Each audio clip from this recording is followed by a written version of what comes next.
बघा, सोहन रोहनपेक्षा तिप्पट चांगला सुतार आहे.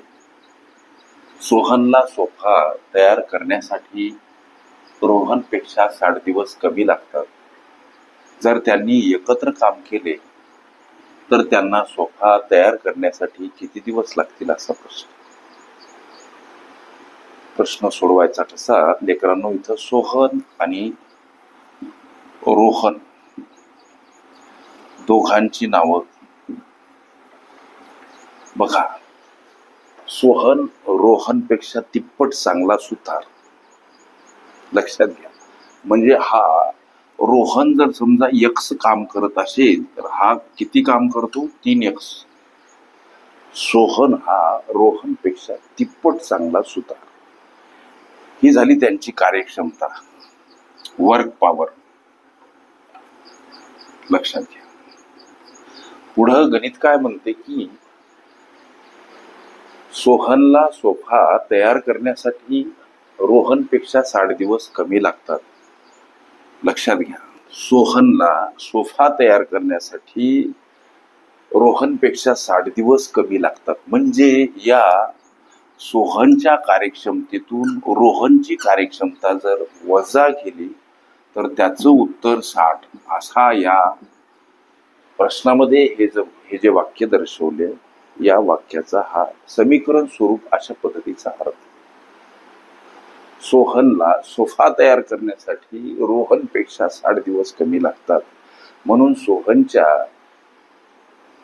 समीकरण स्वरूप कार्यक्षमतेमधून रोहनची कार्यक्षमता वजा करा. किती दिवस कमी लागतात? 60. हे अशा पद्धतीचं समीकरण स्वरूप स्लोगन तयार करा. मग आता इथं 3x वजा x अर्थ काय? 2x वजा बाकी.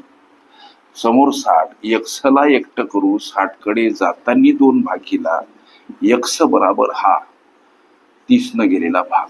मग x चं मूल्य 30. हे 30 नुसते नसून हे दिवस आहेत. आणि या 3x मध्ये मिळाल्या x ची किंमत मांडा. 3 गुणिला 30 हे 90 गुणाकार. निस्ते 90 नसून हे 90 दिवस आहे. वाघ सर तुम्ही चुकवलं हे असं नाही. लक्षात घ्या. सोहन हा रोहनपेक्षा तिप्पट चांगला सुतार.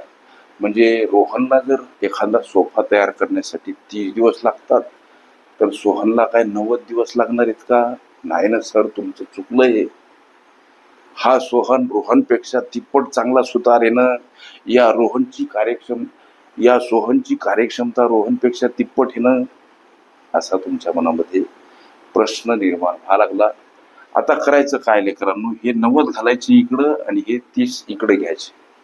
म्हणजे याचं व्यस्त स्वरूप करावं लागते. लक्षात घ्या. हे 30 दिवस इकडं आणा आणि हे 90 दिवस तिकडं न्या. याचा अर्थ एखादं काम जर हा सोहन 30 दिवसात करत असेल तर त्याच कामासाठी या रोहनला 90 दिवस लागतात.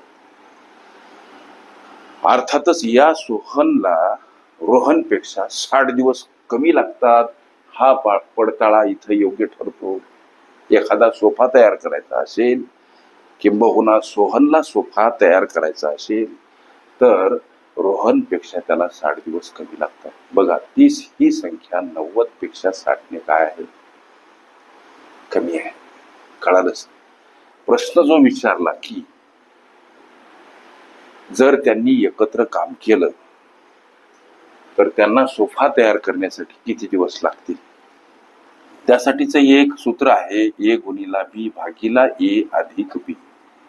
दोघांच्या कार्यक्षमतेचा गुणाकार भागीला दोघांच्या कार्यक्षमतेची बेरीज. बघा, इथं सोहन एक काम 30 दिवसात, रोहन तेच काम 90 दिवसात करतो. छेदस्थानी त्यांच्या कार्यक्षमतेची बेरीज म्हणजे हे 2 पद बेरजेच्या स्वरूपात मांडायचे सर. म्हणजे 30 गुणिला 90 असे. छेदस्थानी आता ही बेरीज 120. लेकरांनो, शून्याला शून्य घालवा. एक पद वाढवू आणखी पायरी. 30 गुणिला 9 भागीला 12 राहिले. 3 3 9 3 चूक 12. आता लेकरांनो 30 गुणिला 3 आणि भागीला काय उरलं? 4. गणिताला इकडे घ्या. 30 गुणिला 3 आणि भागीला 4 अर्थात 30 3 90 भागीला 4 हा भाग जातो 22.5 आणि हे उत्तर प्राप्त होते दिवसामध्ये. जर त्यांनी एकत्र काम केलं तर त्यांना सोफा तयार करण्यासाठी किती दिवस लागतील सर? 22.5 दिवस म्हणजेच 22.5 दिवस हे या प्रश्नाचं लेकरांचं उत्तर. ओके. काळ काम वेग ही माझी प्लेलिस्ट अवश्य बघा. त्यामध्ये विविध स्पर्धकांनी विविध अंकांनी विचारल्या संभाव्य अशा असंख्य प्रश्नांचा सराव तुम्हाला करता येईल.